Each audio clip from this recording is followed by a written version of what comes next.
Hello and welcome to the third part of Ionic 2 tutorial. Now that we have installed Ionic, we should be running Ionic, and then the way that you can do that is you can simply type in the command ionic serve.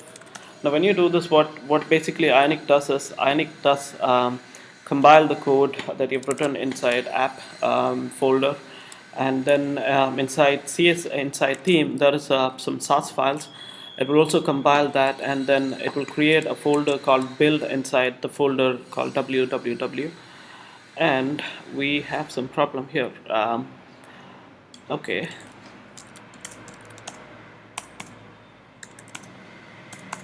Okay, so basically I'm outside the tutorials folder. So yeah, I have to run over here, run the command over here, ionic serve. Okay, so now this time it should work. So basically over here what it is doing is compiling all the files inside app and inside theme, and then it will put it inside the www directory, inside one folder called build. So you can see that build was just created. I created three CSS file: iOS, MD for Android, and WP for Windows. So the style is kind of different for each platform. It has some default fonts. Yeah, so it will open up the browser and open up the default app. So if you are new to Ionic, the next thing that you might want to do is right click on the browser and take inspect. I think the best way to start, best browser to do use is Chrome. Firefox also does have a lot of features like this, but I think Chrome is much better than that. So you can right click on the browser and click on inspect. So you have something like this on the on the bottom of the screen, and you can click on this icon. So what happens is that your screen will shrink, and it will have a default device selected over here. Now this is how it will look in Nexus 5. But the problem over here is that this block over here is actually blocking our app. So what we can do is we can click on this small icon over here and then dock it towards the right. So our HTML will, our console, our developer console will actually move towards the right, and we have the app on the left. So this is really handy. So you could actually make some edit over here, and this will actually change. Now you could change the device to iPhone 6, and this is how it will look on an iPhone 6 phone. Now yeah, so if you've noted, the tabs went down.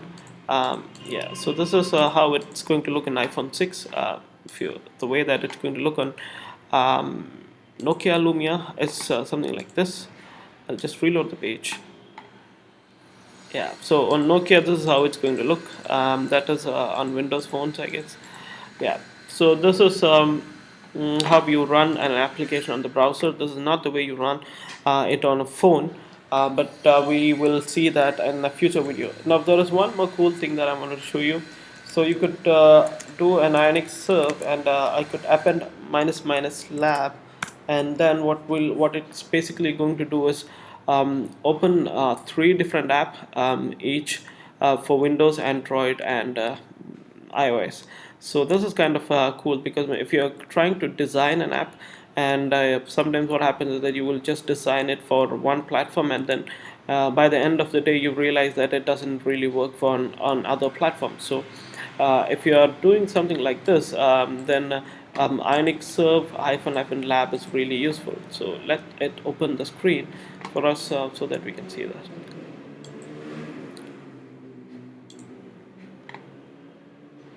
Okay, so right now you can see that we have iOS, Android, and Windows platforms. I'll just maximize my screen. So on iOS, this is how it looks. On Windows, Android, this is how it looks, and on Windows, this is how it looks. So this is kind of handy when you design things. Another cool feature is that when you actually edit a page over here, suppose if I'm editing this page, and I'll put a space over here and click save, you can see that this page will automatically update itself. So since I did not edit anything over here, which is you don't find anything different, so I'll go to home page and then edit this title. So I'll just write it as I just edited here. Save this, and you can see that this just reloaded by itself, and you can see that these values comes over here. So this is also really handy. Yeah, so this is basically what I wanted to show in this video. So we have learned about ionic serve and ionic serve minus minus lab. Yeah, in the next video we'll be talking more about ionic CLI. So thank you for watching this video. Have a great day. Bye.